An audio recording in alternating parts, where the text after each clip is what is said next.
O que eu gostaria de compartilhar com vocês hoje é algo que tem estado no meu coração, e eu já tenho compartilhado em alguns lugares onde estou inserido, e alguns ouviram e acharam interessante, que seria de grande valor, ou de determinado valor, não vou medir o valor, para que todos pudéssemos juntos ouvir a mesma coisa.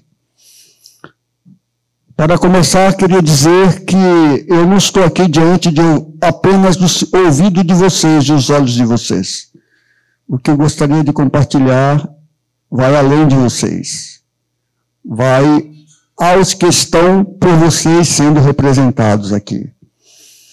Então, não estarei falando unicamente para vocês, mas por aqueles que vocês estão pastoreando, conduzindo.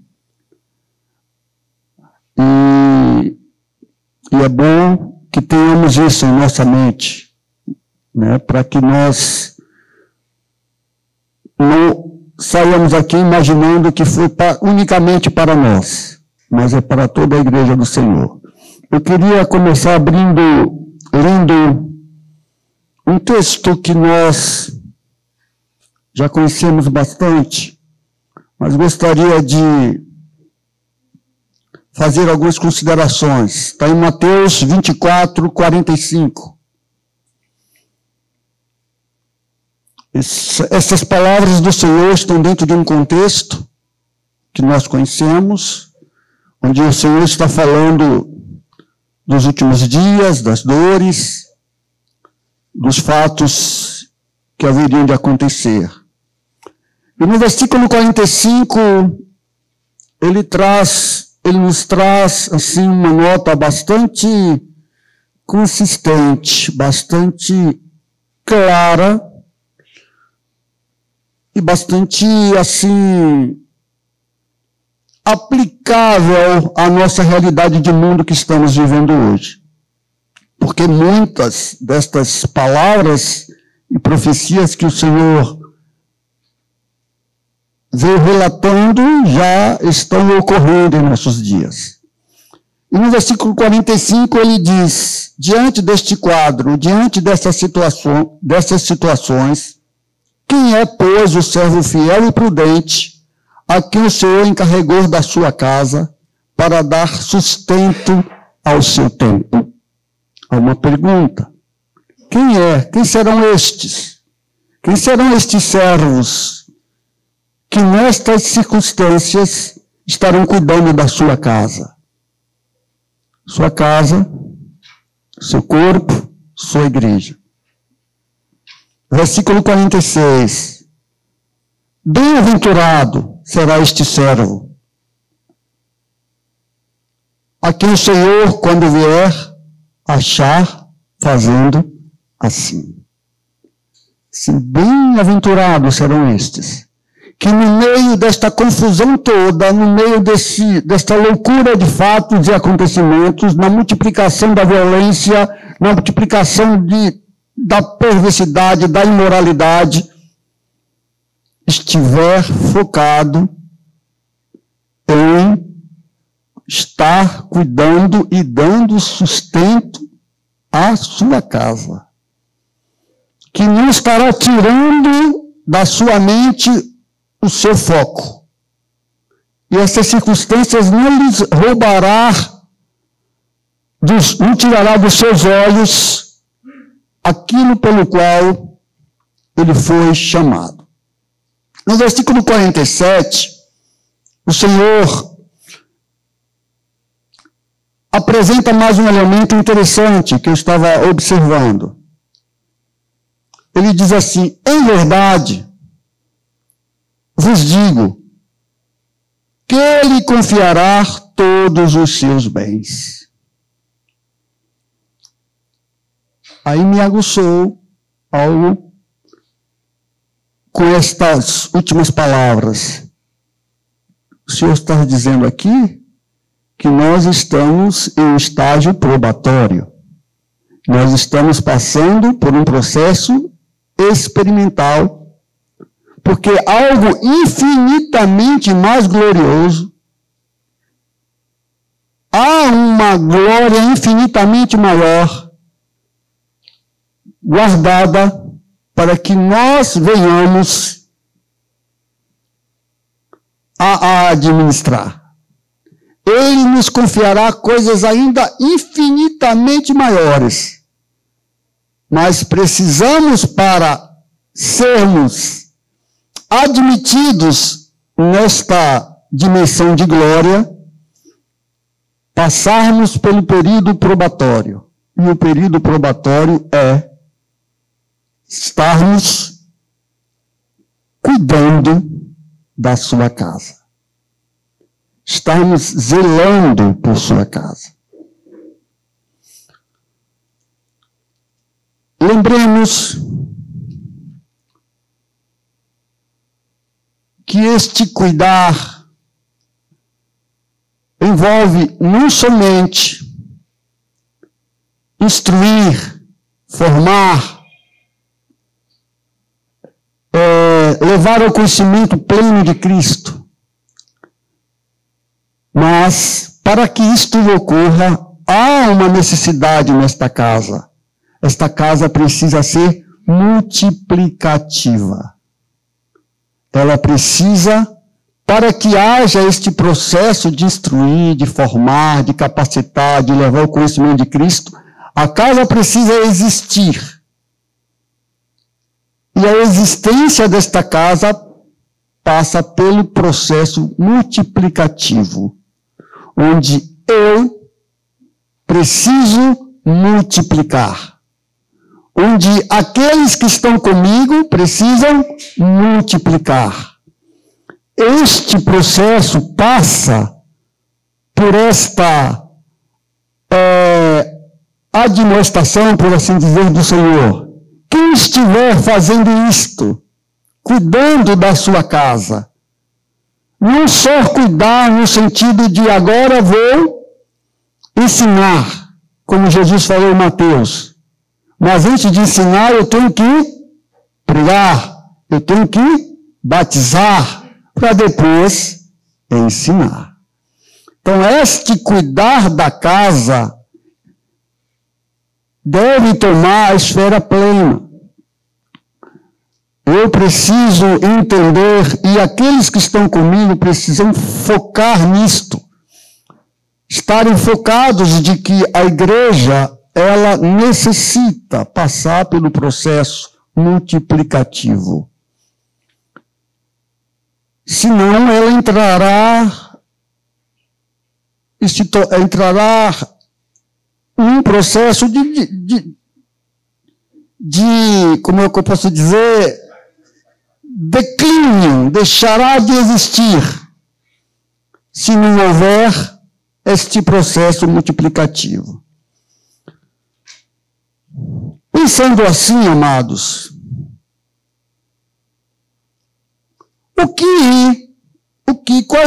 quais aspectos dificultam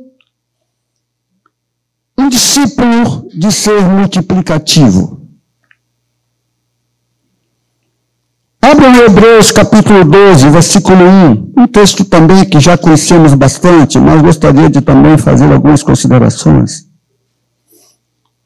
Lembrando que em Mateus 24, esta palavra de Jesus antecede as parábolas seguintes, a parábola das virgens e a parábola dos talentos.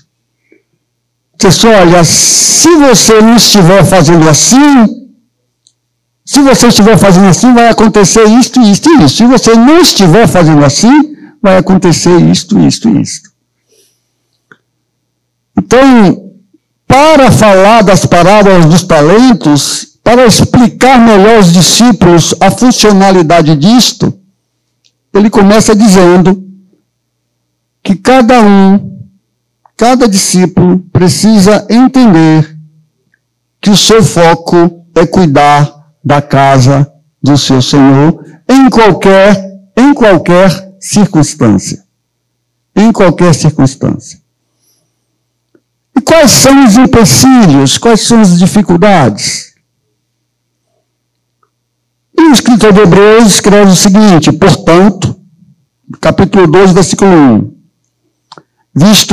Depois de falar sobre, sobre os patriarcas, sobre aqueles homens que entregaram suas vidas pela fé, ele diz: portanto, dado estes testemunhos, visto também que nós estamos rodeados de tão grande nuvem de testemunhas, aí ele vai falar de dois aspectos.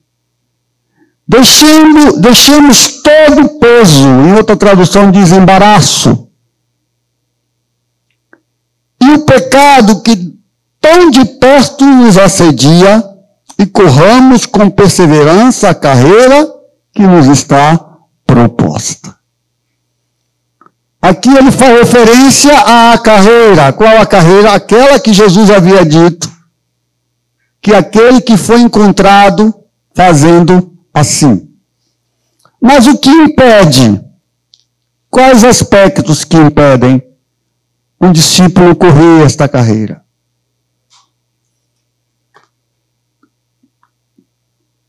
Fala do pecado, neste eu não irei fazer referência.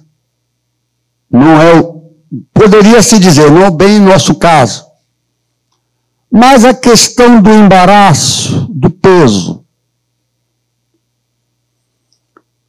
Amados, nós como igreja, não me refiro a pessoas, mas circunstâncias, passamos um bom período carregando alguns pesos, alguns embaraços, e que nos dificultaram.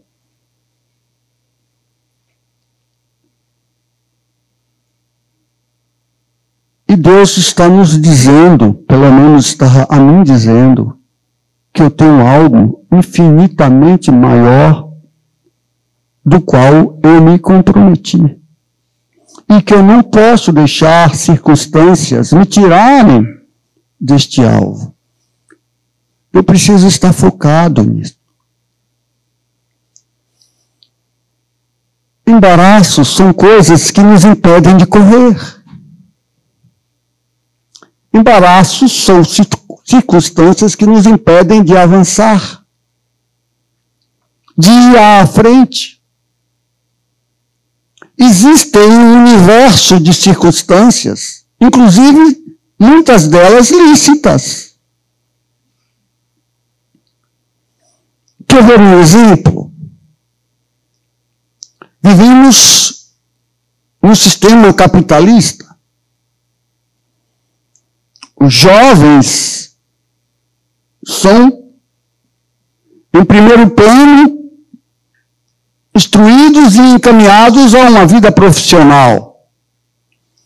E cada vez mais, este mundo capitalista torna-se sanguinário,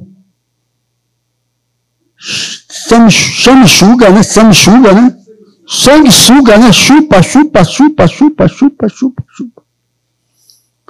Jovens preciosos são consumidos por esse sistema.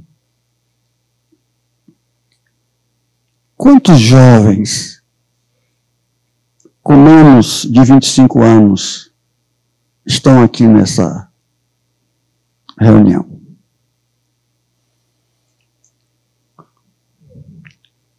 Isso tem a ver com o nosso foco. Isto é uma verdade. Isso é uma triste realidade. E é uma coisa lícita, mas é real. É real. E nós precisamos encarar isto. Nós estamos envelhecendo. E onde está a geração que irá dar continuidade no cuidado desta casa?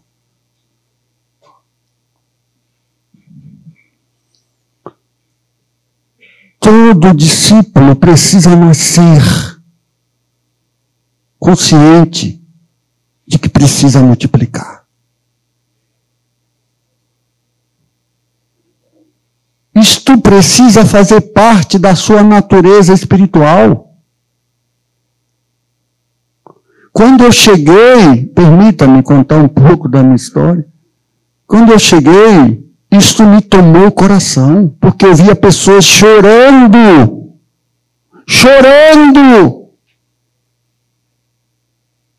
clamando publicamente, porque queriam fazer discípulos. E isso me perturbou, me inquietou, me angustiou. E eu me lancei nessa direção.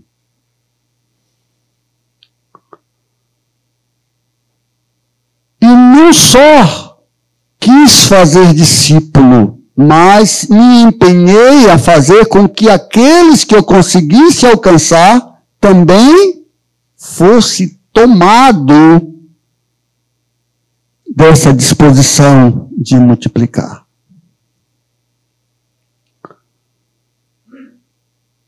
E é importante que na igreja da qual eu estou inserido, na igreja, na casa na qual eu estou conduzindo com meu companheiro, eu possa sentir em que medida estes amados irmãos estão tomados deste coração de cuidar desta casa. Porque isso não é função sua, nem minha unicamente. Isto é função de todos. A palavra não é especificada para alguém, ela é conduzida a todos. E todos precisam ter este coração. Do mais novinho convertido em idade ou em tempo, ao mais ancião da igreja, precisa estar querendo terminar os seus dias fazendo aquilo que o Senhor lhe pôs no coração. Estão comigo, amados?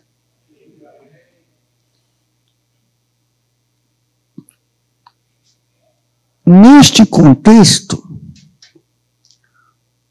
eu preciso identificar em cada discípulo o que o impede. O que o impede? Não estou referindo-me a pecado, que aí é outro contexto, está do outro lado. Me refiro a embaraços, a circunstâncias que o impedem, a pesos que ele carrega. O que o impede a correr esta carreira? O que impede colocar o seu coração nisto de maneira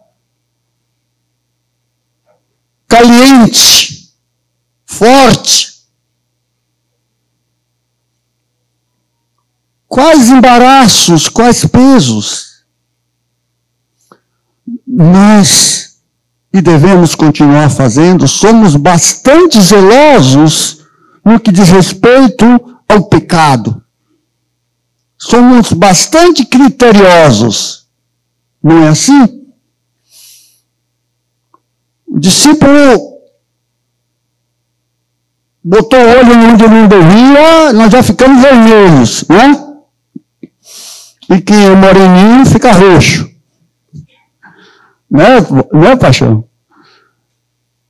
Mas no que diz respeito à sua vida ministerial, ao seu plano eterno de serviço a Deus, o quanto isso tem nos incomodado? O quanto isso nos inquieta em ver um discípulo, 1 ano, 2 anos, 3 anos, o quanto isso tem nos perturbado, nos inquietado? E isso nós precisamos identificar dentro de nós primeiro. Há grande valor, amados, no serviço que prestamos a Deus. Mas não podemos esquecer que este serviço precisa ser contemplado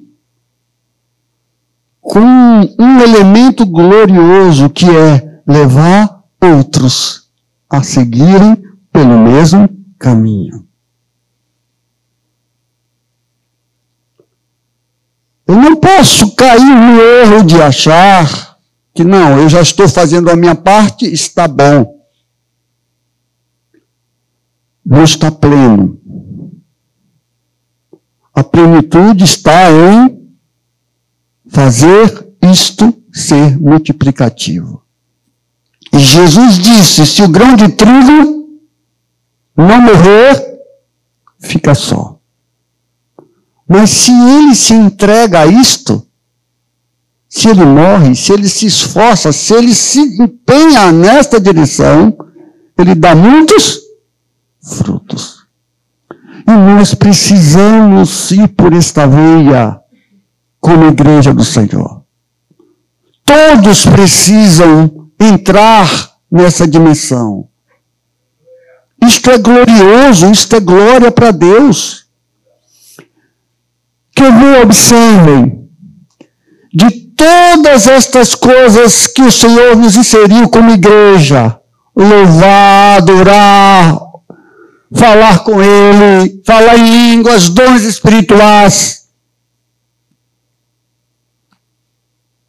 quais os que mais enchem nossos corações de gozo e alegria? Não é quando levamos alguém ao batismo? Não é quando levamos alguém ao reino de Deus? Não é quando vemos alguém curvar-se e dizer, Jesus Cristo é o Senhor? E isso precisa ser uma luz que queima, uma fogueira viva no coração de cada discípulo.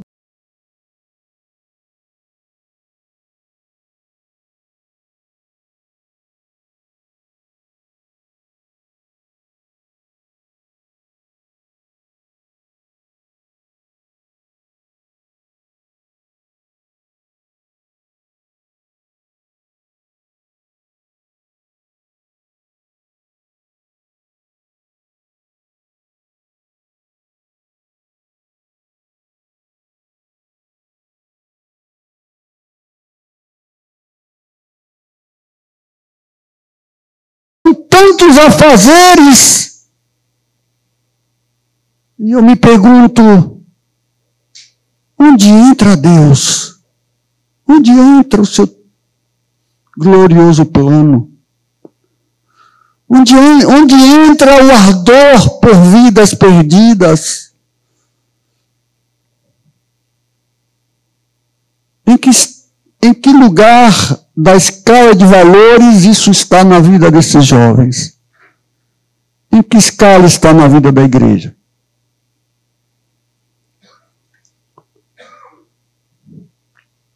Indo neste quadro, amado, indo neste caminho, eu queria fazer aqui também um relato breve dos acontecimentos em Atos dos Apóstolos, capítulo 12. Eu não vou ler o texto, só um versículo que eu vou ler, na verdade. Mas eu queria com vocês lembrarmos dos eventos. Estavam lá em Jerusalém, não saiam daí até que venha o Espírito Santo, e veio o dia de Pentecostes, receberam o Espírito Santo. Começaram a falar em línguas, foram para as ruas. Lá o apóstolo começaram a acusá-los de que estavam embriagados, bêbados, porque ouviam falar em línguas até das suas nações. E Pedro levanta-se e vai em defesa deles e da doutrina, e vai falar o reino de Deus, e vai falar da pessoa de Cristo.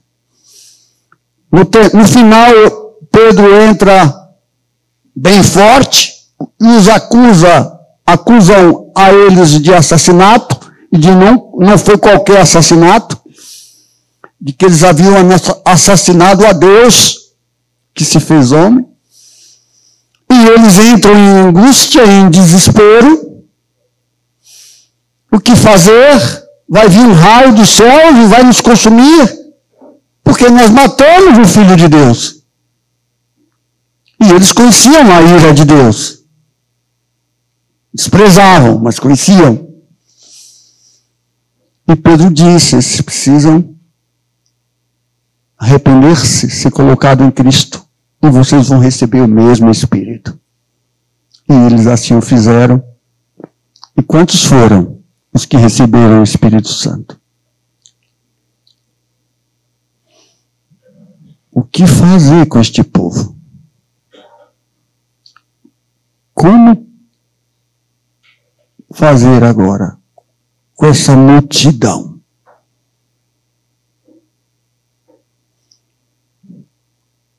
E o Espírito Santo lhes dá uma direção interessantíssima, simples, mas gloriosa e eterna. Eles não podiam construir um templo, podiam? Não, vamos construir um galpão aqui, vamos para o galpão levar esse povo todo para esse galpão. Eles fizeram algo que quebrava a tradição judaica milenar. Judeus não tinham por costume abrir suas casas de maneira plena. Até hoje não tem. Eles são muito clã, família. Eles não têm essa abertura. Mas Deus os levou a abrir as suas casas. E esta multidão encontrou refúgio nas casas uns dos outros. E partiu pão de casa em casa. E ali, ricos que apresentavam suas riquezas, vendiam e colocavam aos pés dos apóstolos. Assim como pobres, todos estavam juntos, de casa em casa. E o povo olhava tudo isto e dizia: admirável, esplêndido. Caíam na simpatia de todos, pelo simples ato de abrirem suas casas. Amados, eu entendi isso no primeiro dia que eu conheci a igreja. A pessoa que me pregou o evangelho não tinha ainda uma casa, ele morava na casa do irmão dele, não tinha uma casa dele, ele morava na casa do irmão dele. Ele era noivo, como eu também vi noivo. Tive o primeiro contato com ele numa praça. Os demais contatos foram na casa do irmão dele, com ele. E o segundo contato, para mim, foi um choque absurdo. Ele me convidou para ir lá mais cedo, eu fui, chegou lá, fizeram uma mesa, estava lá o irmão dele, a esposa do irmão, os filhos pequenos, e a minha noiva. Minha noiva não estava nesse dia, não estava. E eles serviram a mesa. E me botaram para sentar, para comer. Isso para mim foi uma coisa absurda. Eu saí de lá, amados, viajando no céu. Cheguei na minha casa dizendo para todo mundo: eu conheci Jesus, eu conheci os céus, eu fui no céu. Eu vi pessoas que eu nunca vi na minha vida. Eu vi um homem cuidando da esposa com carinho. Eu vi uma mulher dedicada, servindo na maior alegria. Eu vi filhos que o pai e o marido dizia assim: filho, pega esses brinquedos, vai para o quarto, papai vai conversar. Pegava os brinquedos e iam. Eu disse: aqui é céu. Amados, quando abrimos nossas casas, abrimos nossas vidas e impactamos as pessoas.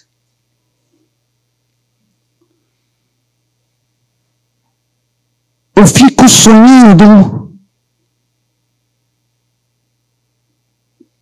nós, como igreja, vivendo esta dimensão de todas as nossas casas estarem abertas e com pessoas para verem com seus próprios olhos como questionaram Jesus e disseram, tu és o Messias? Jesus disse, venham e vejam.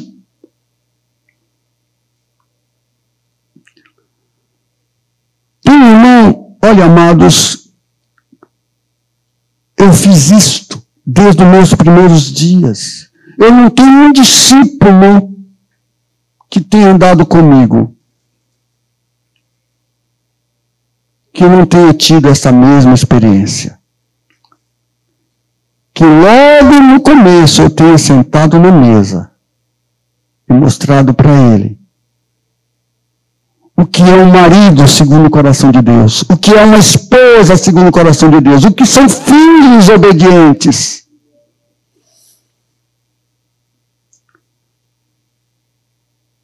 Estamos rodeados de doutrinas de todo tipo, que prometem os céus e o inferno ao mesmo tempo. E as pessoas estão fartas. Mas leva estas pessoas a verem o reino de Deus absoluto, constituído dentro da sua casa, dentro da sua vida. Esta semana tem um discípulo que aprendeu isso e não desiste disto. E ele tem um dia especial na família, na semana dele, para levar pessoas para estar na casa dele. E esta semana eu estive lá. Eu já tinha estado antes com um casal. Este casal havia se convertido. O marido converteu primeiro, tem 3 meses, e a menina 1 mês, a esposa. E estava lá um outro casal, colega de trabalho de um discípulo desse irmão, que é assim, preza o evangelho e leva para casa, vem ver. E lá eu falei um pouquinho e pedi para estes 2 recém-convertidos contarem para eles o que Deus estava fazendo na vida deles. Amado, me deu vontade de me batizar de novo. Deu vontade de chorar. Não tem coisa mais maravilhosa de ver um homem dizer: eu maltratava esta mulher, mas o Senhor tem me ensinado a amá-la. Não há maior testemunho que este. Abrimos esta casa, quando abrimos nossa casa, abrimos nossa vida. Não dá para você ser. Não dá para levar para sua casa alguém quando você não é de fato. E não tem vivido de fato o reino de Deus. Se você ainda está tendo problemas com ira, se seu discípulo ainda está tendo problema com ira, com impaciência, ele terá que ser curado. Porque ele estará necessitado de ser modelo. Observa Jesus com aqueles homens com tantas deficiências. E o que Jesus, qual uma das ferramentas que Jesus usou para curar as deficiências daqueles homens e torná-los frutíferos? Colocaram eles na frente de batalha. Vá lá e tragam outros para verem você fazer. Como que Pedro ia continuar sendo Pedro? Se outros não, se aqueles que o seguiam não tinham que copiar Pedro, eles precisavam copiar Cristo em Pedro. Esta ferramenta não só produz a multiplicação, trazer para perto, não só produz a multiplicação, mas produz a reprodução de Cristo. Leva-nos a tornarmos varões perfeitos, na medida da estatura da sua plenitude. Este método é eficaz e este método nós usamos por anos. E sei que vocês ainda usam. Mas como disse, não é apenas aqui para nós. Em sua casa, quantos dos seus discípulos estão focados nessa dinâmica de levar o reino de Deus a outros? Quanto disto tem tomado o coração da igreja? Dos santos que estão em sua casa? Às vezes, falta quanto tempo, Sérgio? Às vezes, me preocupa quando o nosso discipulado torna-se solucionador de problemas. Existe um problema infinitamente maior do que o meu, do que o seu, de que qualquer discípulo. É o problema de Deus. Todos os dias ter que contemplar os maus e ver uma enxurrada indo para as trevas. Cada vida é eterna. Em Deus ou fora de Deus. Alguns que aqui estão, eu tive a alegria e o gozo de ser participante. E vê-los aqui levantando mãos santas, refrigera meu coração por ver e contemplar a glória de Deus na vida de vocês.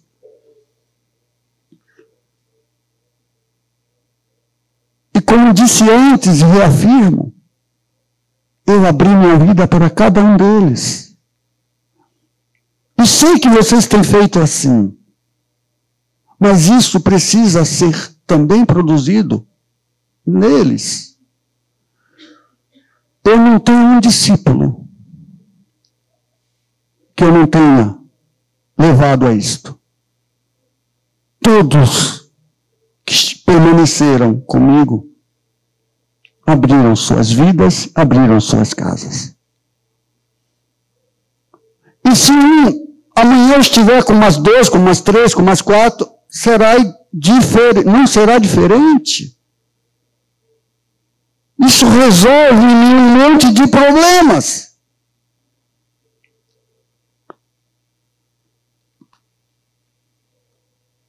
Quando eu me converti, permita-me mais um testemunho. Eu vim carregado de peso. Quem não veio carregado de peso? Os pecados eu fui logo me livrando. É mais fácil. Até parece que é mais difícil, mas não é não, amados. No meu caso, livrar-me do pecado, eu tinha medo, né? E aí eu não queria de modo algum voltar para aquela bagaceira. Mas os pesos estavam relacionados à minha maneira de ser, o meu ego. O meu ego continua sendo um bicho feio, mas já foi mais feio. E eu tinha um universo de dificuldades. E isso me deixava muito instável, porque eu sou emocionalmente frágil. E quando eu estava alegre. Quando eu estava triste. Eu não tinha um meio termo assim, eu nunca consegui ter um meio caminho assim. Tem alguns que conseguem viver uma vida no meio. Eu só consigo estar nos picos. Ou estou bom ou estou ruim. E o meu discipulador muito querido, que o Senhor já recolheu para ele, identificou isso e disse para mim: você é muito instável. Você tem dia que está alegre, tem dia que está triste. E quando está alegre pulando, querendo subir no céu. Quando está triste, está dentro do buraco, parecendo aquele bicho que bota a cabeça dentro do buraco, né? Um avestruz. Você precisa mudar, ore ao Senhor. Você precisa se livrar disto. E eu, amados, fui orar ao Senhor. E o Senhor me trouxe uma repreensão que eu nunca, jamais esquecerei. O Senhor me disse exatamente assim: os seus problemas eu conheço. As suas deficiências eu já tenho diante de mim. Mas são tão pequenos, tão pequenos, tão pequenos diante do meu problema. E tinha um monte de jovens no meu grupo caseiro com muitas dificuldades. Muitas delas moravam aqui na Ribeira. Eram muito dificuldades. E Deus chegou e disse: toma para você o meu problema e que dos seus eu cuido. Amados, eu fui assim. No grupo caseiro, eu pedi aos irmãos para falar, pedi perdão, disse o que o Senhor tinha me dito. E fui curado. Na mesma semana, eu desci para a Ribeira. Eu morava no Branco do IAPI. Pegava 2 ônibus. Toda semana para ir para a Ribeira. Porque eu precisava ajudar aquelas jovens. E eu, desde esse dia, nunca mais parei para me preocupar com os meus problemas. E Deus me tirou este peso. Eram lícitos os meus problemas, mas eles me impediam de me preocupar, de me envolver com a causa eterna. É disto que eu estou falando. De coisas que são lícitas, mas que nos impedem de correr. Que nos impedem de ver além, que impedem os nossos discípulos de multiplicarem. E eu não posso. Nós não podemos considerar isto razoável. Quando um discípulo não multiplica, alguma coisa está errada. Ele nasceu, nós nascemos, todos nós nascemos para isto. Não poderá haver na igreja do Senhor infrutíferos. E não sou eu que estou dizendo. Foi Jesus que disse de várias formas, de várias maneiras. E isto tem que tomar meu coração, e eu tenho que levar isso ao coração dos discípulos. Todos fomos chamados para sermos participantes. Todos fomos chamados para sermos aprovados nesse período probatório. Porque coisas maiores haverão de estar em nossas mãos. E ele disse que o faria. E cada discípulo precisa ser tomado desta consciência de que não existe nada neste mundo que tenha maior glória do que uma vida ser transformada, edificada, construída e multiplicada em Cristo Jesus. Não existe maior construção, não existe maior descoberta, não existe maior significado neste mundo senão este. Porque qualquer coisa que um homem venha construir nessa terra, passará. Mas aquilo que Deus, por meio de mim ou por meio de vocês, edificou na vida de alguém, permanecerá para sempre. E eu encerro dizendo, amados, que isto não vem de nós. Isso é dom de Deus. E que não pode ser desprezado. É dom de Deus, é graça de Deus. Ninguém pode desprezar um dom de Deus. E este dom foi dado a todos. A uns o Senhor deu o dom da palavra. Eu não sou deste dom, eu sou fraquinho. A outros o dom de conhecimento, a outro o dom de sabedoria, a outro de línguas, a outro de interpretação, a outro de cura, a outro de profecia. Mas a todos o dom de multiplicar a vida de Cristo. Isso foi dado a todos. Ele não especificou. Ele derramou com abundância. E a igreja na casa que você está construindo, na casa que você está edificando, na parte que o Senhor lhe confiou, todos precisam estar apaixonados por isto, clamando por isso, chorando por isto, abrindo suas vidas, suas casas, abrindo seu tempo, priorizando o reino de Deus. Independente de circunstâncias e de adversidades, de enfermidades, olhando para esta glória eterna. Concluo dizendo, amados, olhe para aquilo que você já fez no Senhor e veja se não é radiante. Veja se não é glorioso. Olhe para para os homens que você, para as mulheres que um dia você chorou, orou, aconselhou, conduziu, instruiu, corrigiu, alguns até disciplinou, mas hoje são homens que amam o Senhor e que o adoram em espírito e em verdade. Isto não tem preço. E isso só se produz trabalhando. Isso só se produz morrendo.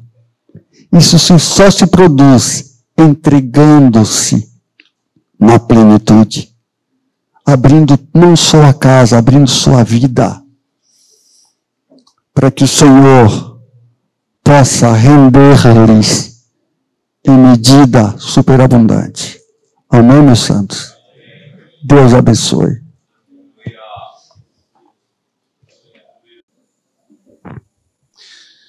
Uma das coisas que também eu achei muito, muito próprias na fala do Valfredo é que ele começa a conversa toda com Jesus.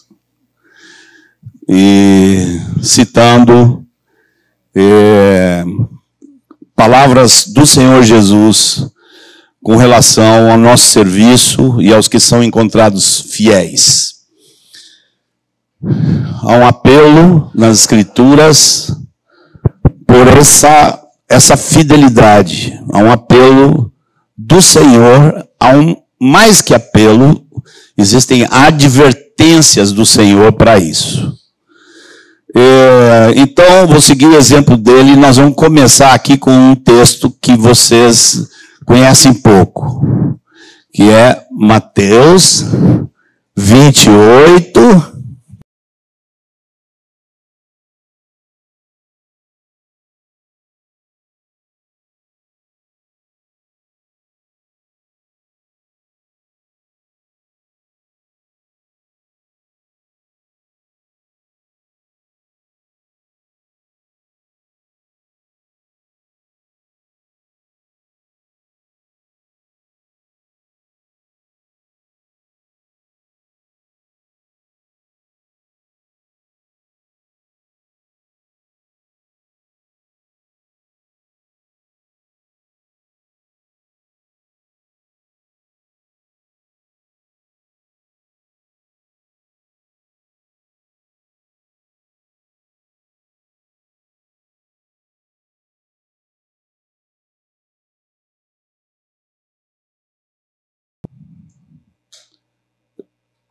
eu falei para vocês que ele falou do que o Senhor quer reavivar em nossos corações nesses dias.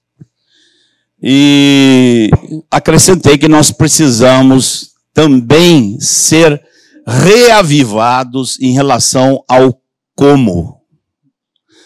Não esqueçamos, aquele que lançou esse ministério sobre nós, aquele que nos arregimentou para esse trabalho, aquele que nos admoesta a cumprir esse trabalho, é o mesmo que fez esse trabalho.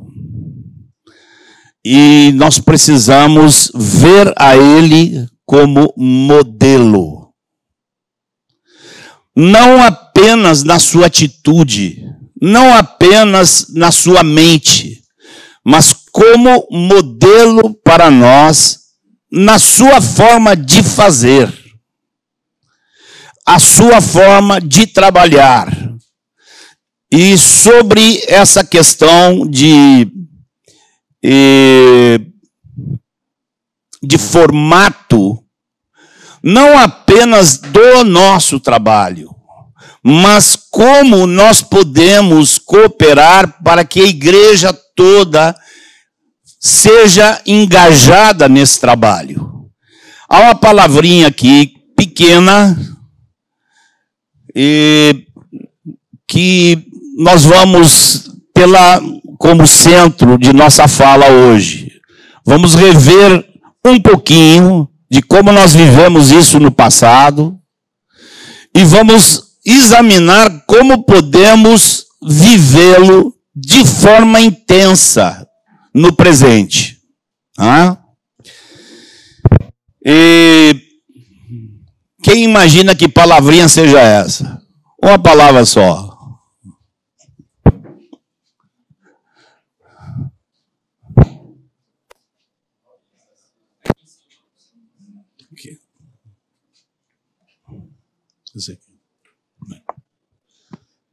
Alguém arrisca chutar? Em abril, nós estivemos falando rapidamente sobre esse assunto.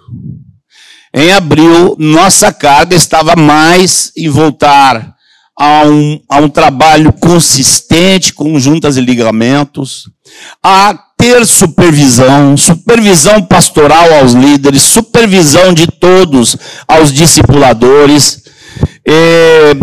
Com certeza, muitas dificuldades estão sendo encontradas. Alguns irmãos estiveram ontem aqui reunidos, os núcleos, os irmãos estiveram abordando as dificuldades que surgem no processo.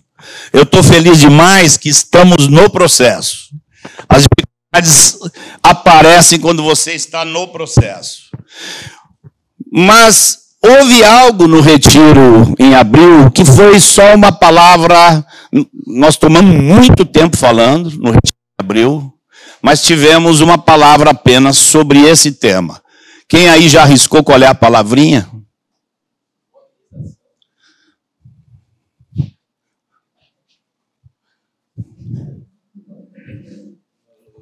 O outro vou deixar para depois.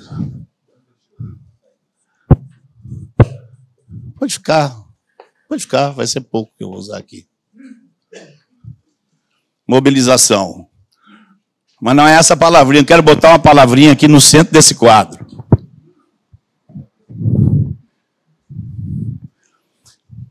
Que tem a ver com isso.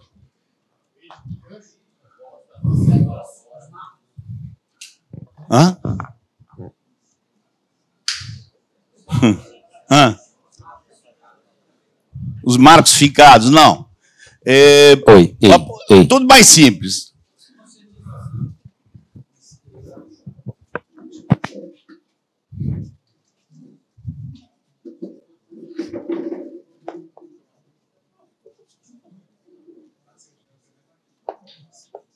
Conscientização está no processo. Uma palavrinha. Vou dar, agora vocês têm que acertar. 3 letras. Eita, muito bom, mas não era a palavrinha que estava na minha cabeça. E de para onde?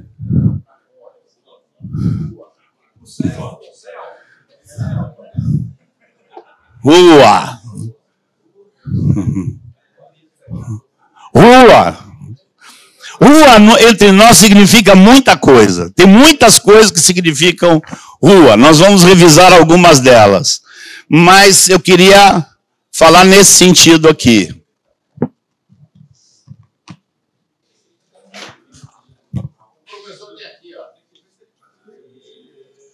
Pronto.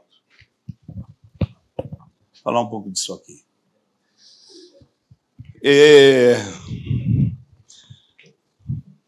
Vamos botar aqui líder. Aquele que está à frente, cooperador que está à frente da igreja na casa. Como é que é a mente dele? O que esse líder está entendendo do processo? O que esse líder, assim, realmente comprou e toma conta do coração e da mente dele em relação a esse processo?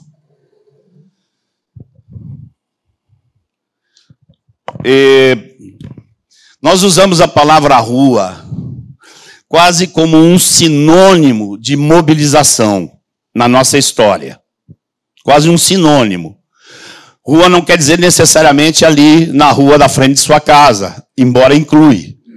Mas todo formato que você tem de, uma palavra que foi usada aqui, saídas. Todo tipo de saída que você puder ter em mente. A pergunta aqui. Eu vou complicando um pouquinho no caminho, mas é bom, ajuda. Bom, eu ponho aqui que o líder tem que ter toda essa imagem, essa visão na sua mente. Qual é o alvo que tem que ter em mente um líder que está consciente de que tem que levar a igreja para a rua?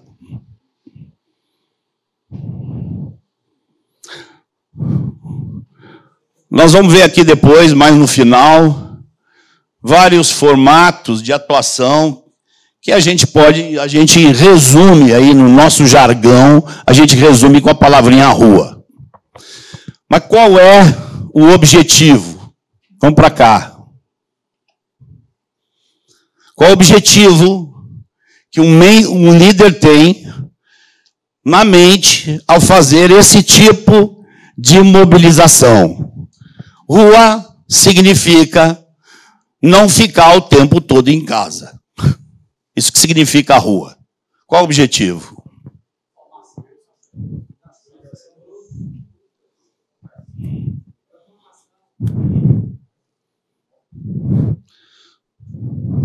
Multiplicação,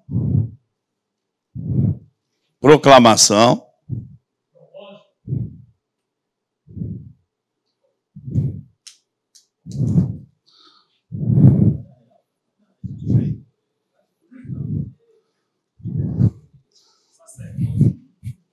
você fica aqui exposto, aí não tem jeito. O Itamar vai achar alguma coisa para falar. Multiplicação, proclamação, propósito. Como é?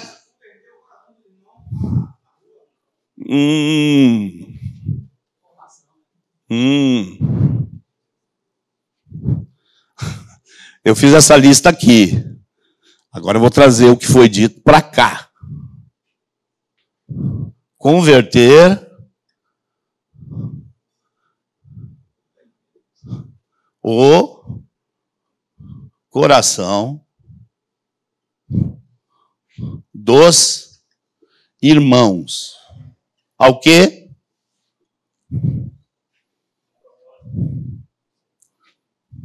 À rua. O propósito é sempre o plano geral. Nós estamos entrando no específico. Quem pode ajudar a aumentar essa lista aqui? Gente, proclamação intensa da igreja, ela vem daqui. Ela tem que vir daqui. Se você quiser alcançar essas coisas aqui, tem que vai ter que passar por aqui. Alguém pode colocar uma outra frase que nos ajude aqui? Ou uma palavra só? Converter o coração dos irmãos à rua. O que mais? Quem diria algo semelhante?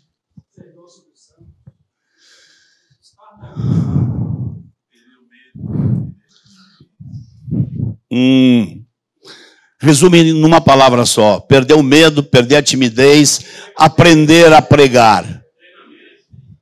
Treinamento.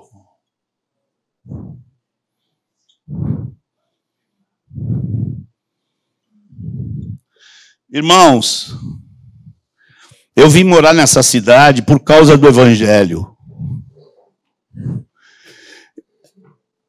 E quando eu vim morar aqui,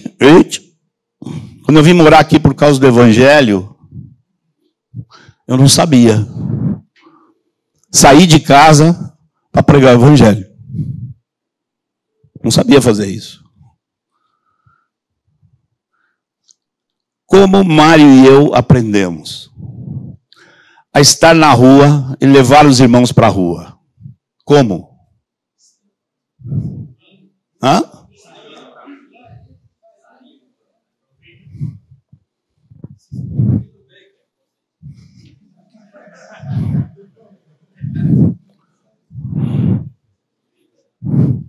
Acertou. Nós aprendemos vendo. Nós nunca tínhamos visto. Nós vimos um irmão fazendo. Como assim? Ah, é assim? Contei para vocês algumas experiências em abril. De todo tipo.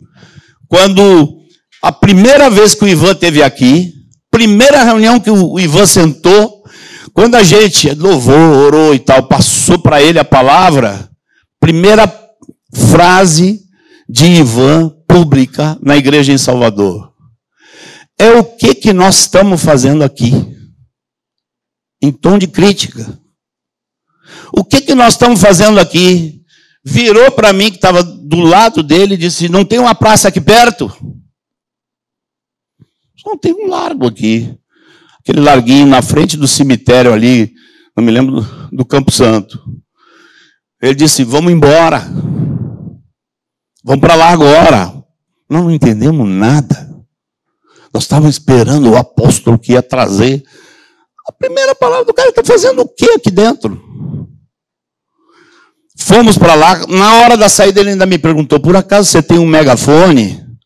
Eu tinha um megafone em casa que eu tinha usado na época que a gente ia à ilha. Antes disso. Eu tenho. Pega o megafone. Fomos para um largo. Você sabe qual foi o primeiro ato de Ivan? Acho que ele disse em meio minuto umas palavras. Falou provavelmente sobre isso que ele falava sempre. Nós não sabemos pregar. Por que nós estamos aqui? Nós não sabemos pregar, nós temos vergonha e nós temos medo. Nós estamos aqui para perder a vergonha, perder o medo e aprender a pregar. Falou algo assim muito rápido. Olhou, a roda tinha sei lá, 30, 40 irmãos. E algumas irmãs tinham ficado em casa lá cuidando de criança. Ele pegou o megafone e entregou na mão do irmão. Você fala. Eu lembro do irmão, não sei se tu lembra quem é. Gilson. Pegou o megafone, entregou na mão do Gilson e disse: te vira. E Gilson teve que falar. Depois, durante a semana, toda hora, Mário e eu com ele na rua.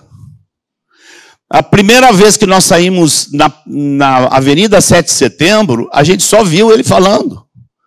E nós ficamos assustados, porque ele abordava qualquer um, e abordava todo mundo. E ele me pregou uma peça, já no primeiro ou segundo dia que a gente foi. A gente estava voltando para o estacionamento São Raimundo, tinha um viaduto assim, estava cheio daquele pessoal que junta papel e coisas durante o dia. Eles estavam ali amarrando o fruto do trabalho deles do dia, eles estavam amarrando para vender para alguém. E o Ivan, quando nós passamos assim, eles estavam tudo um pouco mais alto que nós, e ele disse: eu tenho uma palavra para falar para vocês, no portunhol horroroso dele, né? Eu tenho uma palavra para falar para vocês, mas eu não sei a língua de vocês. Então, meu amigo aqui vai falar para vocês. KKK. Falei, não lembro o quê. Agora, ele já tinha passado uns 2, 3 dias nos dando o exemplo, fazendo na nossa frente. Irmãos, não tem outra maneira de aprender a praticar essas coisas que o Valfredo estava falando aqui. Não tem outra forma de aprender. A gente aprende vendo. E foi assim que Jesus ensinou os 12. Você tem aqui um grupo caseiro, vamos dizer que tem 30 pessoas. Esse grupo caseiro, os irmãos todos já são sacerdotes. Nosso primeiro trabalho é conscientizá-los disso. 1, 2 pregações no máximo. Pega a palavra do Valfredo aqui, bota todo mundo para ouvir. Acabou, está conscientizado. O que precisa agora é a mobilização. E isso se faz na prática. Vou dizer para vocês o que eu temo. Nós fomos, durante os anos, descobrindo várias formas de mobilizar. A primeira é a que a gente aprendeu com o Ivan, que é simplesmente, olha aqui, com o discipulador. Com a pessoa que está responsável pela nossa vida. À frente.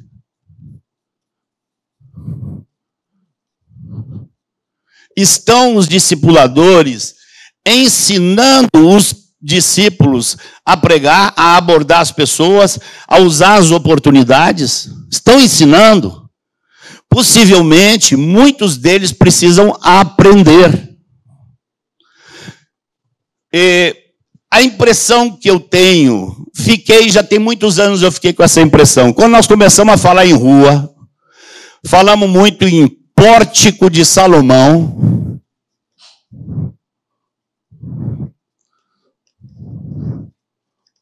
Pórtico de Salomão, que a gente pode abordar um pouquinho mais hoje, porque tem diferença entre isso aqui e isso aqui.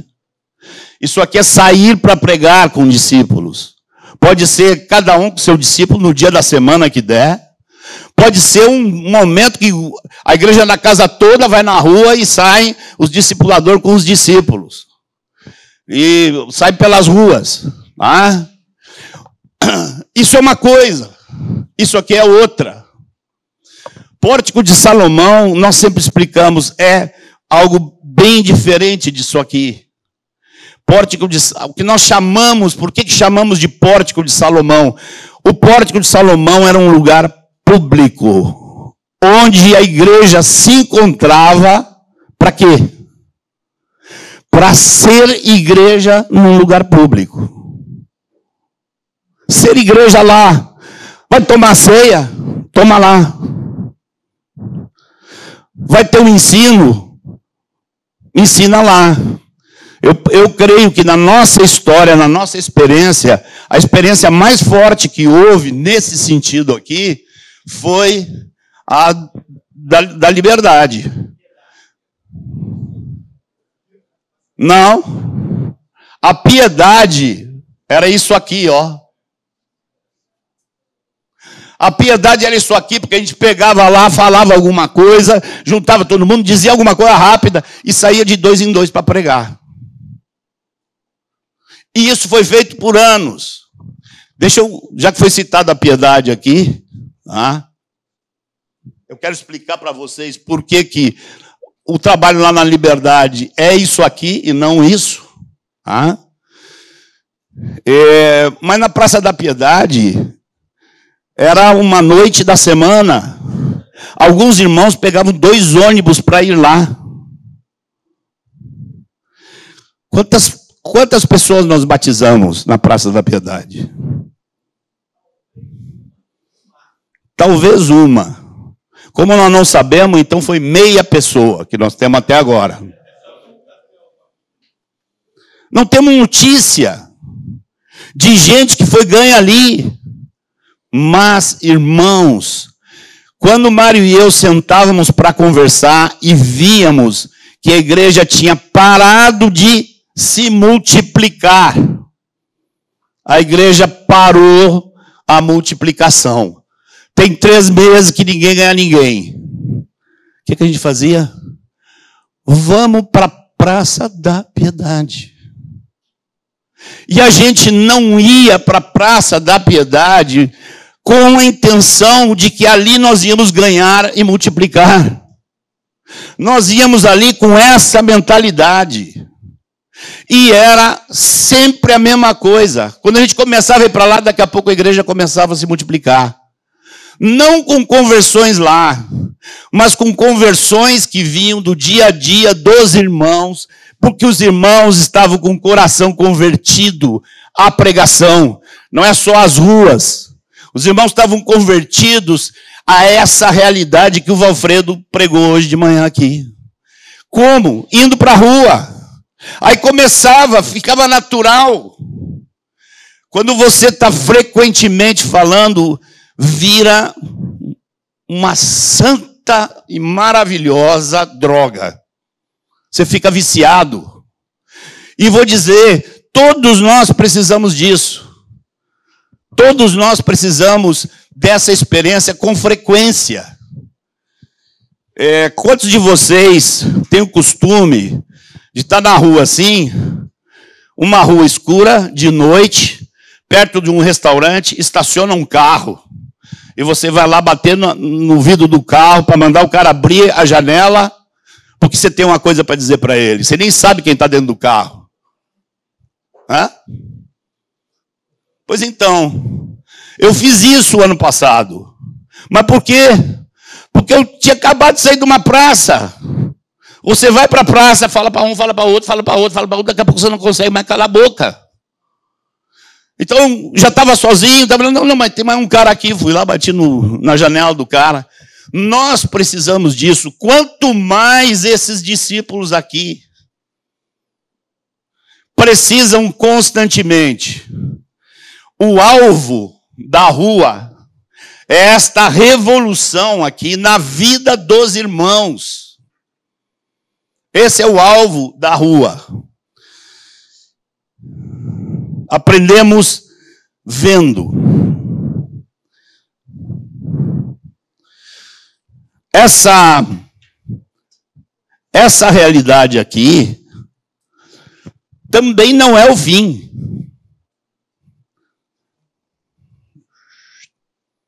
Perdão aí os que filmam, mas eu estou fazendo uma bagunça aqui. O líder consciente sabe o que isso significa, procura formas de praticar isso. Com esse alvo. O alvo não é ir para a rua para ganhar gente, mas vai ganhar. Aqui, ali, ganha. Mas o alvo é ganhar as pessoas que estão no dia a dia dos irmãos. Por isso, tem que acontecer isso aqui. Isso aqui tem como alvo o quê? Qual o alvo disso? Vou vir para cá. Mobilizada como?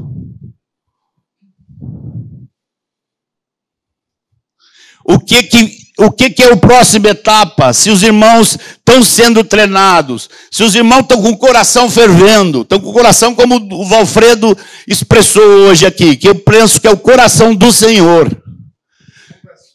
O que vai antes das conversões? Pregar em todo o tempo. Pregar em todo o tempo. Isso vai produzir a multiplicação. A multiplicação, ela é resultado de uma igreja que executa seu sacerdócio. E a igreja na casa não é o lugar do nosso sacerdócio. É o lugar onde nós vamos ajudar os irmãos a desenvolverem o seu sacerdócio. Isso tem que ficar impregnado na nossa mente, a tal ponto que se isso não estiver ocorrendo, nós vamos começar a nos sentir mal. Nós vamos meter a mão na cabeça e vamos dizer, tem alguma coisa que está errada aqui. Está faltando algo. Porque o líder está imbuído de toda essa realidade aqui. Esse negócio todo aqui tem que estar claro na cabeça desse sujeito aqui.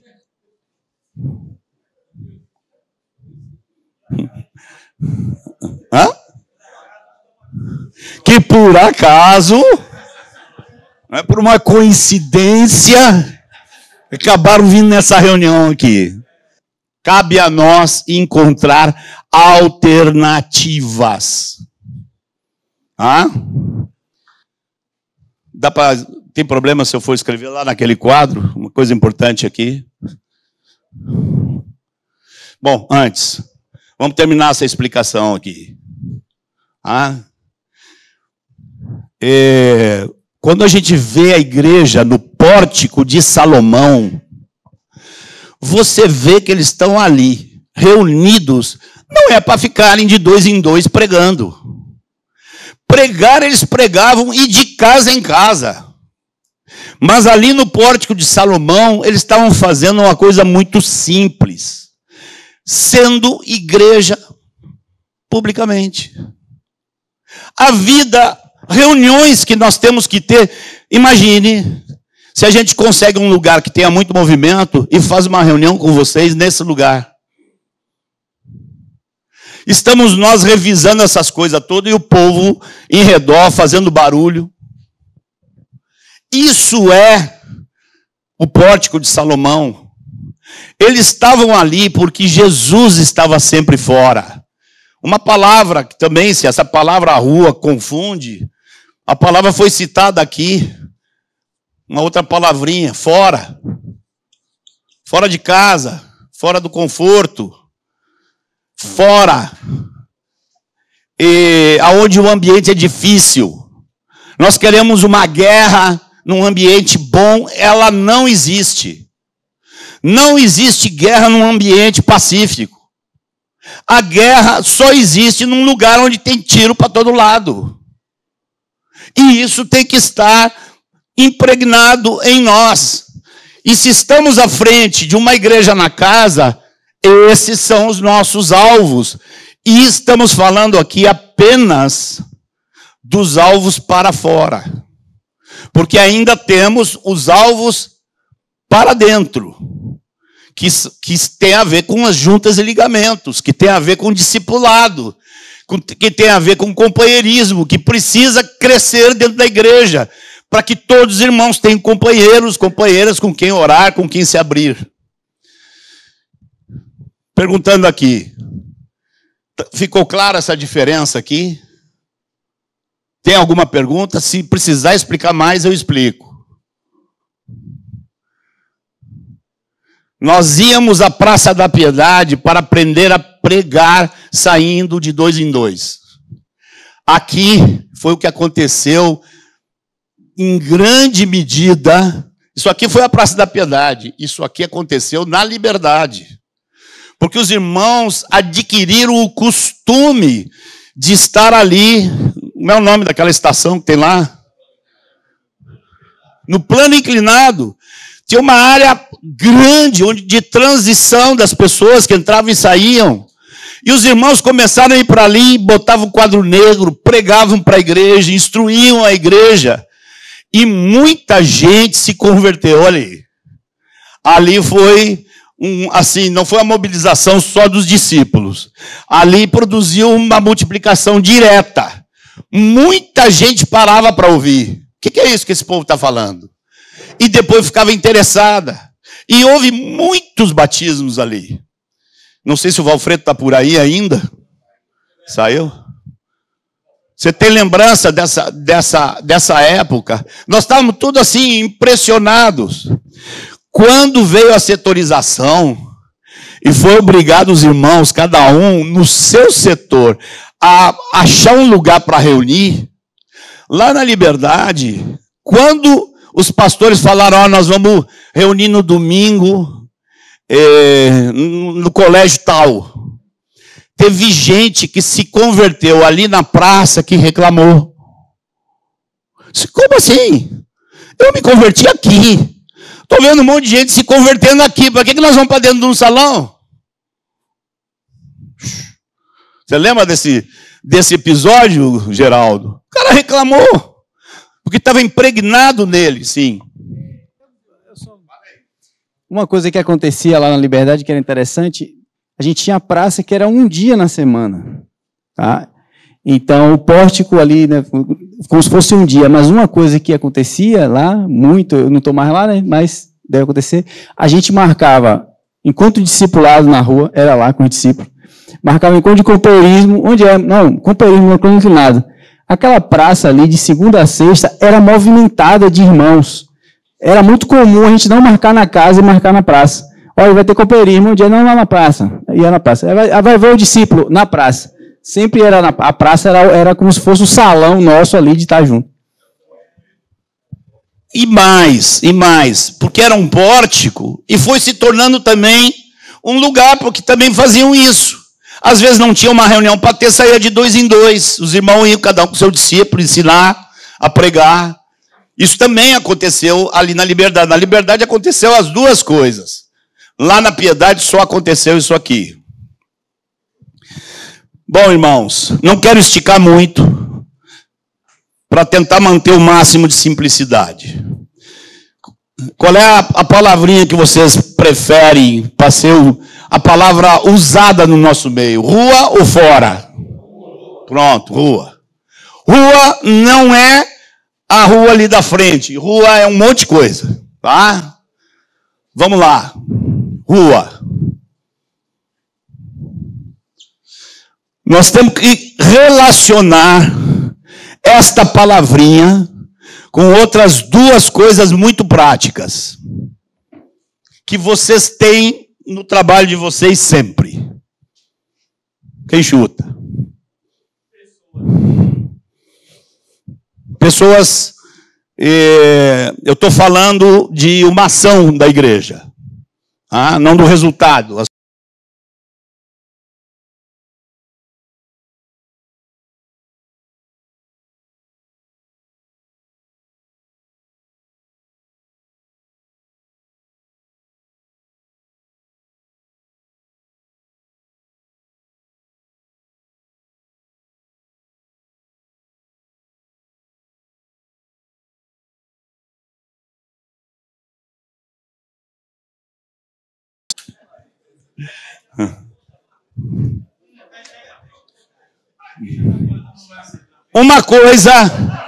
Uma coisa que tem na prática sempre do grupo caseiro, da igreja na casa. A oração e ensino acontece aonde? Vou botar aqui para baixo e para cima. Você quer ver essa dinâmica criando espaço dentro da igreja na casa? Relacione esses dois temas aqui, ó.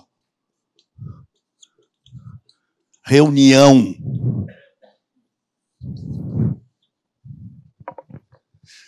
Quanto mais essas coisas que estamos falando aqui acontecerem aqui, e você der espaço na reunião para que essas coisas se manifestem ali na reunião, maior dinâmica você vai ter que ter. Você vai ter. Vai ter que ter, não. Você vai ter maior dinâmica.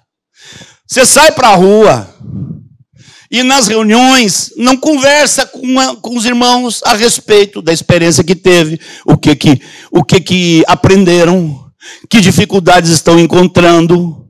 E você não conversa com os irmãos sobre se ele está avançando na prática de pregar ou não. A rua quase vai para o espaço.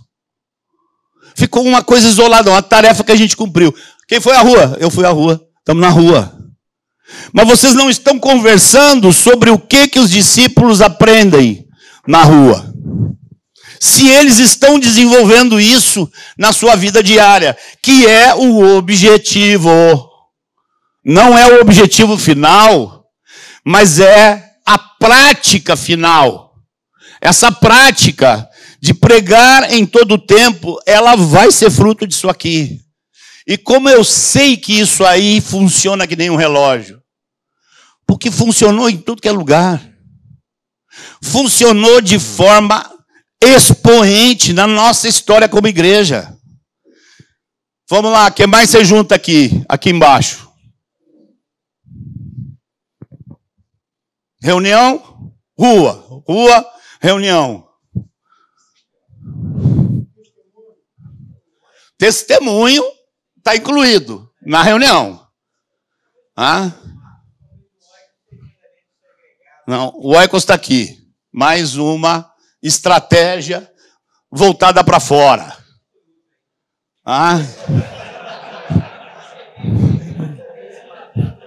Tu tá andando muito com Itamara? Vamos aqui. Juntas e ligamentos.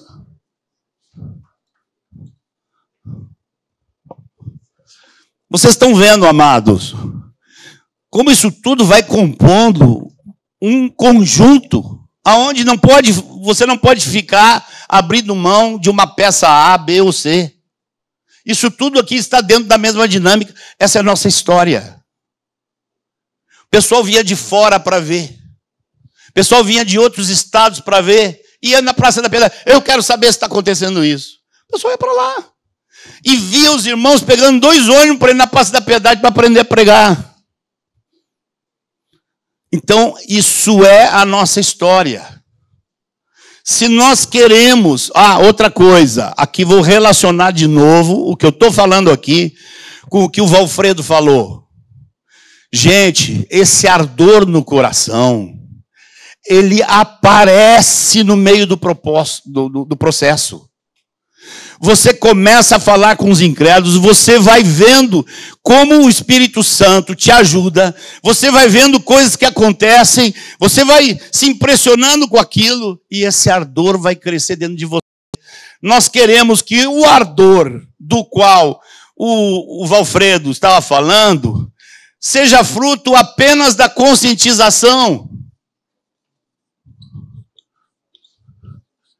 Ardor como fruto de uma pregação admoestativa?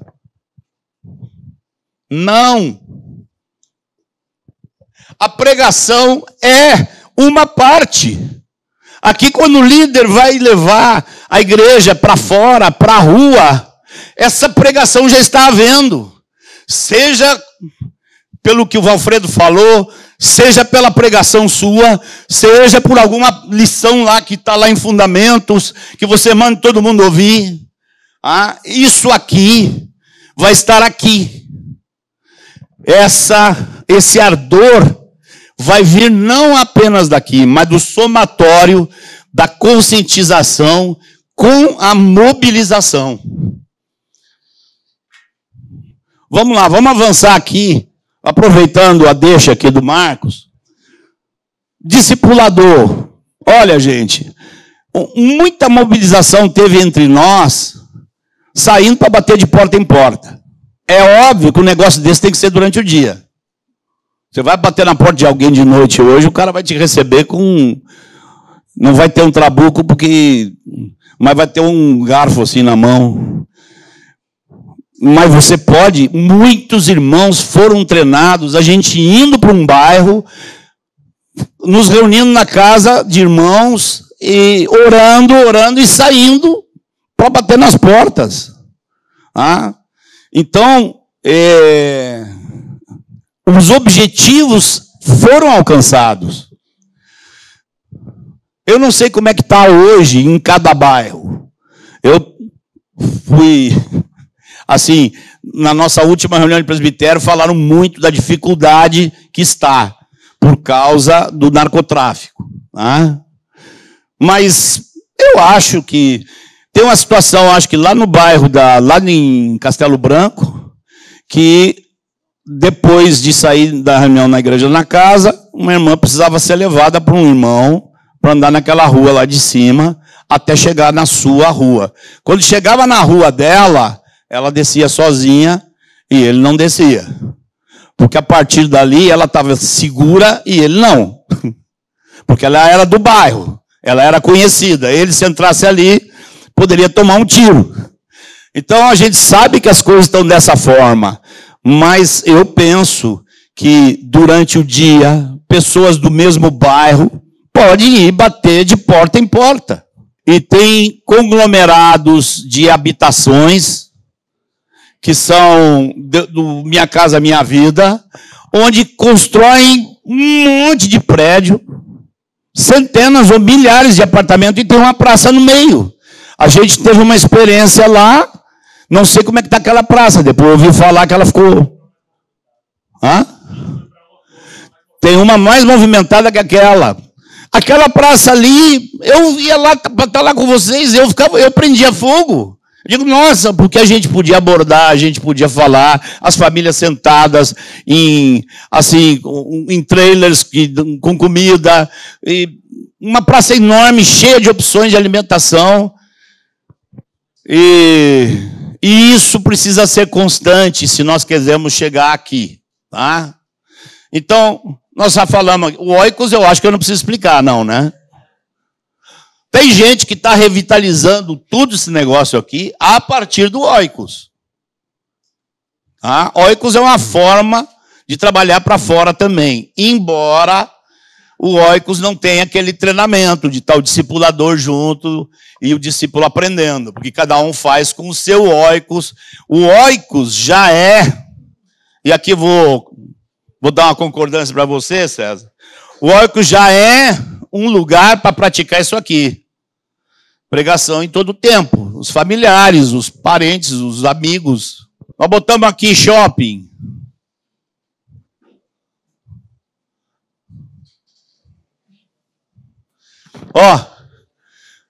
Nós temos que aprender com as crianças. O ano passado estava meu neto de 9 anos escrevendo uma carta para todos os moradores do condomínio, para falar de Jesus para os moradores do condomínio.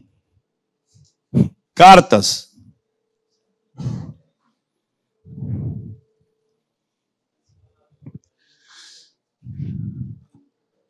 Olha aqui, 1, 2, 3, 4, 5, 6. Vamos botar um mais. Deixa eu perguntar aqui, quantos de vocês ou moram em edifício ou tem discípulos na igreja, na casa, que mora em edifício? Gente, quanto por cento da igreja mora em edifício? 30%? Que seja 25%, que seja 20%. E eu estou insistindo com o André Barros quanto a isso, já tem um tempo, porque o André passou muito tempo se esforçando para ter acesso a todo o prédio. O Gurgel fez a mesma coisa. O Gurgel passou um período longo abordando os vizinhos do prédio todo, de andar em andar, apartamento por apartamento. Não ganhou ninguém, mas se esqueceram de uma coisa: mandar os discípulos que moravam em edifício fazer a mesma coisa. Quantos nós podemos ganhar com uma mobilização em edifícios? Vamos botar aqui.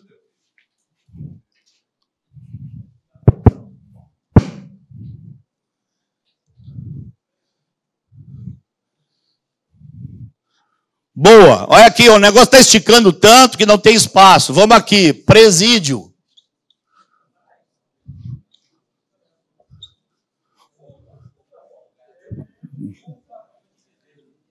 Hospitais.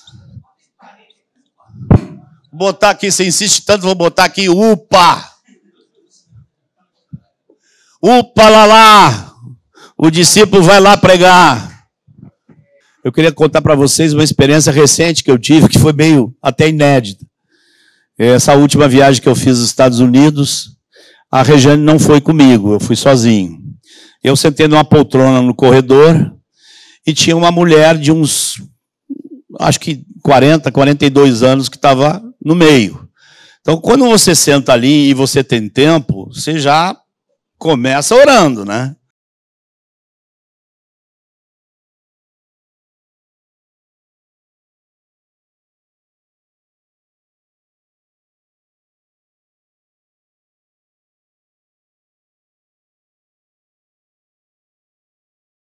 Começaram a oferecer a janta e a gente foi jantar e não teve papo. Aí terminou a janta, ela ela me fez algumas perguntas, onde eu vi que ela era uma pessoa que gosta de comunicação, perguntou uma coisa ou outra. Ela viu que eu arranhava um inglesinho, perguntou, ela não entende nada de inglês, perguntou se eu morava nos Estados Unidos. Aí expliquei alguma coisa que não. E eu penso assim, que o que aconteceu ali foi da parte de Deus, não só para ela, mas para mim também. Para mim, de forma muito impressionante. Assim, sendo edificado por Deus na experiência. Aí, ela botou aquele cobertor por cima da cabeça para dormir. Digo, bom, não vou falar, né? Mas aí a gente dormiu e acordou quando já estavam servindo o café da manhã. E eu comecei a orar, digo, Senhor, já veio o café da manhã, daqui a pouco a gente está posando, e arruma um jeito aí, eu não sei por onde entrar. É uma mulher, eu estou aqui sem minha mulher, não sei por onde entrar, arruma um jeito aí. Aí, depois de orar e tal, eu fui ao banheiro. Quando eu voltei, ela começou, porque ela soube na noite anterior que eu tinha viajado várias vezes aos Estados Unidos, ela começou a fazer pergunta. Você conhece... Ela tomou iniciativa. Deus abriu a porta assim para ter um diálogo. E ela, você conhece todos os Estados Unidos? O que você conhece dos Estados Unidos? Aí eu digo, eu conheço essa cidade assim, assim, assim, assim. Tem já mais de 2 décadas e meia que a gente vai aos Estados Unidos e tal. Daqui a pouco ela entrou com a pergunta chave. O que você faz mesmo? E eu não imaginava que Deus tinha programado aquilo. Porque eu disse, eu sou pastor.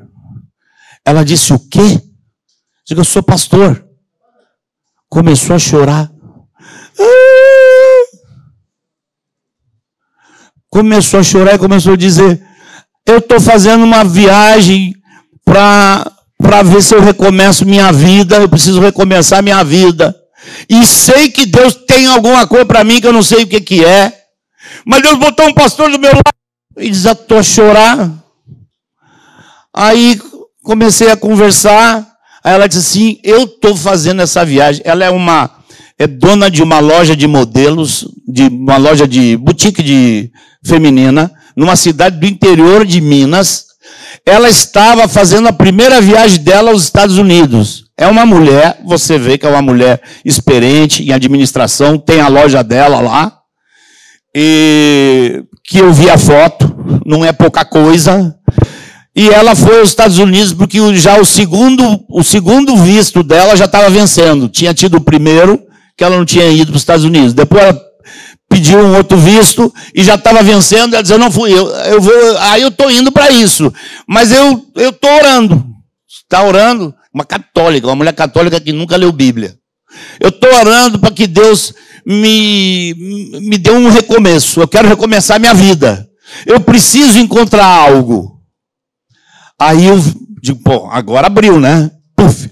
Quando ela disse, eu preciso encontrar algo, eu disse, você não vai encontrar algo. Me olhou assim, você vai encontrar alguém. O que Deus tem para você não é algo, é alguém. Esse alguém é Jesus. Chorar de novo, resultado, gente. Para não alongar a história.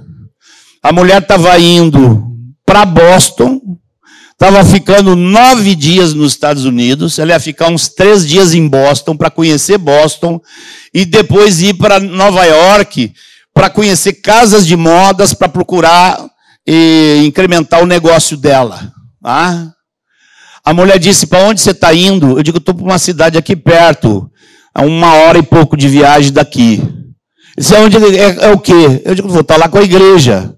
Tem igreja aqui? Tem. Eu posso ir lá? Resultado, gente. Ela me apresentou na saída do aeroporto o guia dela. Ela estava com um guia esperando ela, que era um brasileiro, que ia fazer todo o roteiro de viagem dela. Eu tinha mala para receber, mala despachada, que eu tive que esperar 40 minutos. Ela não tinha mala despachada, ela ficou 40 minutos do meu lado, segurando a malinha dela, esperando a minha mala chegar, para me apresentar para o guia. É uma mulher casada, uma mulher de 40 e poucos anos.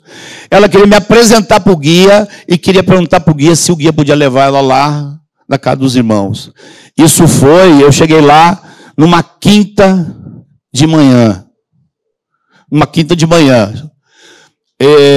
Essa mulher não foi quinta. Ela disse assim, eu quero ir para lá. Eu quero conhecer esse povo. Quer dizer, não foi quinta porque estava muito cansada. Mas sexta-feira, ela cancelou tudo que ela tinha em Boston. Primeira vez que ela está indo nos Estados Unidos. Cancelou tudo. Pediu para o guia dela levar ela em Leoms. Ela ficou lá 3 dias. E na casa dos irmãos, hospedada com Marcelo e Regina. Marcelo é o irmão do Manuel. Ficou lá, viu família, ficou toda impressionada. Eu não sabia que existia gente assim, eu quero isso. E assim, e o que eu fiz? O que foi que eu fiz, gente? Não fiz nada. Eu respondi a pergunta da criatura: o que você faz? Eu sou pastor. Ou seja, por que essa experiência foi importante para mim? Porque o mundo está ficando duro. Mas é para ver, mais uma vez, que ainda tem muita gente com sede. Tem muita gente que, se você encostar ali, conseguir acesso. Tá?